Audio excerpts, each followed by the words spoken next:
अ, नमस्कार दोस्तों। ये वीडियो मैंने बनाया है एक नए इनिशिएटिव के बारे में जो इस समय भारतीय ये राजनीति में हुआ है पहली बार। अभी आपने शायद ये खबर सुनी होगी कि मोदी सरकार ने एक डेलीगेशन बनाया है जिसमें पक्ष-विपक्ष दोनों के नेताओं का एक ग्रुप बनाया गया है जो इस समय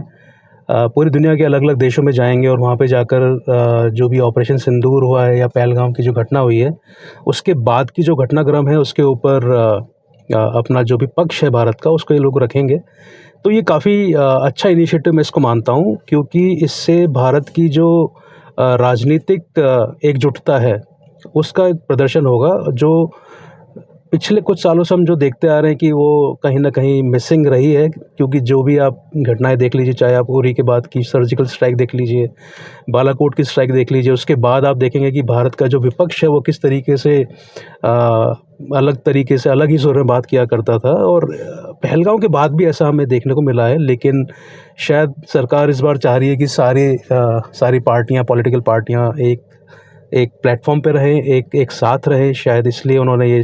ये एक कदम उठाया है। और ऐसा नहीं कि ये पहली बार हुआ है, इससे पहले 1994 के अंदर तत्कालीन प्रधानमंत्री श्री पीवी नरसिम्हा राव ने भी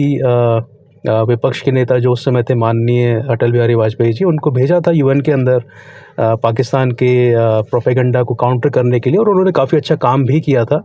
तो आई होप ये सेम लाइन पे है और इसके काफ़ी ज़्यादा फ़ायदे होने वाले हैं। जो सबसे पहला बड़ा फ़ायदा मैंने आपको बता दिया है वो भारतीय राजनीति की एकजुटता का एक प्रदर्शन होगा। हम एक ये संदेश दे पाने में सफल होंगे दुनिया भर को कि इस घटना के ऊपर या इस तरह की जो आतंकवादी घटना जो होती हैं, जो पूरे देश को हिला डालती हैं, उस पर कहीं न कहीं पूरा देश एक साथ है, एक साथ खड़ा है और हमारे राजनीतिक मनमुटाव हो सकते हैं लेकिन हमारे बीच में कोई भी इस तरह का मतभेद नहीं है जब हम एक एक्सटर्नल थ्रेट से लड़ रहे हों उस समय पे। जो सेकंड है वो है पाकिस्तान के फेक नैरेटिव का जवाब देना। देखिए इस बारे में कोई संदेह नहीं है कि पाकिस्तान फेक नैरेटिव बनाने में और उसको स्प्रेड करने में हमसे कहीं आगे है। और पहलगाम की घटना के बाद भी, ऑपरेशन सिंदूर के बाद भी हम देखते आ रहे हैं कि किस तरीके से पाकिस्तान एक फेक नैरेटिव गढ़ रहा है। किस तरीके से उसने दिखाया है कि वो इस वॉर को जीत गए, इस लड़ाई को जीत गए हैं कहीं न कहीं, चाहे झूठे सबूत बनाने हों, चाहे वीडियोज़, डॉक्टर्ड वीडियोज़ बनाने हों या कुछ भी करना हो, फेक पोस्ट एटसेट्रा। तो ये जो डेलीगेशन है ये सीधा विदेशी वहाँ के जो राजनेता हैं उन लोगों से मिलेगा, गवर्नमेंट के रिप्रेजेंटेटिव से मिलेगा, वहाँ जाकर उनको सारी चीज़ों को ब्रीफ़ किया जाएगा और कहीं न कहीं मुझे लगता है कि इससे एक अपर लेवल पे एक कम्युनिकेशन जाएगा, एक संदेश जाएगा कि असलियत क्या है। पाकिस्तान का जो भी फेक नैरेटिव है, उसकी काफ़ी कुछ हवा तो वैसे भी निकाल दी गई है, लेकिन जो भी बचा-कुचा है, उसकी भी हवा निकाल दी जाएगी इस डेलीगेशन के द्वारा। एक तीसरा जो है इम्पॉर्टेंट जो मुझे लगता है वो है कूटनीतिक समर्थन प्राप्त करना। वैसे भारत को इसकी ज़रूरत नहीं है एज़ सच क्योंकि इस तरह की जो आतंकी घटनाएँ होती हैं उस पे आप एक्शन लेने के लिए आप फ्री हो, एक्शन लेने के लिए आप समर्थ हैं, अपना एक्शन ले सकते हैं, कोई आपका समर्थन करे चाहे ना करे, ये आपकी खुद की विल पावर है। लेकिन फिर भी दुनिया में आजकल कूटनीतिक समर्थन लेना बहुत ज़रूरी है। आपको जितने बड़े देश हैं, जितने भी यूएन के मेंबर्स हैं, उन सबको जाके आपको बताना है, उन सबको अपने पक्ष में रखना है क्योंकि कल को किसी भी मुद्दे पे अगर कोई वोटिंग या कुछ ऐसा कुछ करना होता है तो भारत उस जगह पे पीछे ना रहे। तो ये एक जो कदम है ये कहीं न कहीं भारत के लिए पूरी दुनिया भर से कूटनीतिक समर्थन भी गार्नर कर पाएगा। एक जो इम्पॉर्टेंट है जो मैंने शुरू में भी बोला है कि जो हमारा विपक्ष है वो पिछले कुछ सालों से हर मुद्दे पे सरकार से उलट ही चलता है। इवन पहलगाम की घटना के बाद, ऑपरेशन सिंदूर के बाद भी विपक्ष की कुछ पार्टियां हैं जो इस घटना के ऊपर पाकिस्तान के नैरेटिव को ही बढ़ा रही हैं और कहीं न कहीं पाकिस्तान उनके बयानों को लेकर इस नैरेटिव को बढ़ा रहा है अपने कि देखिए भारत की जो पॉलिटिकल पार्टीज़ हैं वो तो ये कह रही हैं राफ़ेल 5 जेट गिर गए हैं बिकॉज़ भारत के सोशल मीडिया में खबर चल रही है। इस तरह की जो नैरेटिव्स बने हैं,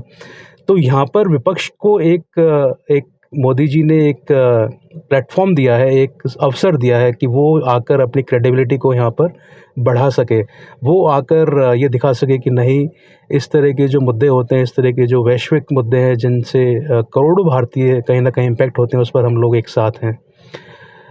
इसके अलावा जो एक इम्पॉर्टेंट चीज़ है कि जब भारत की राजनीतिक डेलीगेशन इतने देशों में जा रहे हैं, वहाँ पे जाकर वो उनकी लोगों से बात करेंगे, उनके लीडर से बात करेंगे, तो कहीं न कहीं एक हमारे पास में एक आउटलाइन आ जाएगी कि कौन-सा देश हमारे साथ में है, कौन-सा देश हमारे साथ नहीं है, और उस हिसाब से हम भविष्य में अपनी नीतियाँ बना सकते हैं, नीतियों में अपना बदलाव कर सकते हैं। तो ये जो एक डेलीगेशन भेजने का जो इनिशिएटिव है, ये कहीं न कहीं हमें एक डिसीजन मेकिंग में बहुत हेल्प करेगा फ्यूचर में, कि कौन-सा देश हमारे साथ में है, कौन-सा देश हमारे अगेंस्ट है, कौन-सा देश बिल्कुल तटस्थ होकर बैठा है। तो अकॉर्डिंगली हम लोग आगे जाके अपने डिसीजंस ले सकते हैं, और अकॉर्डिंगली हमारी जो नीतियाँ हैं उन देशों के प्रति, उसको हम बढ़ा सकते हैं, उनको हम बदलाव कर सकते हैं उसके अंदर। और जो आखिरी जो फ़ायदा मुझे लगता है वो ये है कि इस डेलीगेशन में जो हमारे लोग हैं वो मीडिया से भी सीधा संवाद करेंगे, और कहीं न कहीं राजनीतिक लोगों का और मीडिया का जो एक सीधा संवाद है वो पिछले कुछ समय से ख़त्म सा हो गया है। तो इस कदम से वो वापस से आएगा, वापस से वो चीज़ बढ़ेगी, और इससे कहीं न कहीं क्रेडिबिलिटी बनती है, गवर्नमेंट की क्रेडिबिलिटी बनती है, पॉलिटिकल पार्टीज़ की क्रेडिबिलिटी बनती है, और जनता के अंदर भी एक संदेश जाता है कि देखिए, हमारे जो सारे राजनीतिक पार्टियां हैं वो एक प्लेटफॉर्म पर हैं, वो सीधा हम लोगों से संवाद कर रहे हैं, जो भी जानकारी हमारे साथ में शेयर की जा रही है। तो मुझे लगता है कि ये जो कदम है काफ़ी अच्छा होने वाला है, और अभी तक का जो अपडेट आया है, कांग्रेस को छोड़कर बाकी जितनी भी पार्टीज़ हैं उन्होंने इसका समर्थन भी किया है, और वो जो भी नेताओं की लिस्ट बनी है उसके हिसाब से नेताओं को भेजा जा रहा है। जबकि कांग्रेस अभी शशि थरूर को भेजने के ऊपर ही उन्होंने काफ़ी एक बड़ी कंट्रोवर्सी क्रिएट कर दी है यहाँ पे, एंड आई डोंट नो वो किसको भेजना चाहते हैं, किसको नहीं भेजना चाहते हैं। बट अगेन ये एक अवसर था कांग्रेस के लिए भी कि वो पाक साफ दिखा सकते थे अपने आप को, लेकिन वही बात है, उन्होंने सोच लिया है कि उनको देश के अगेंस्ट ही रहना है, तो ठीक है, ऐसा ही सही। तो इस वीडियो में इतना ही फ्रेंड्स। अगर आपको वीडियो ठीक लगे, आप इसको लाइक कर सकते हैं, शेयर कर सकते हैं, चैनल को सब्सक्राइब भी कर सकते हैं। वीडियो देखने के लिए thank you so much, take care, bye bye.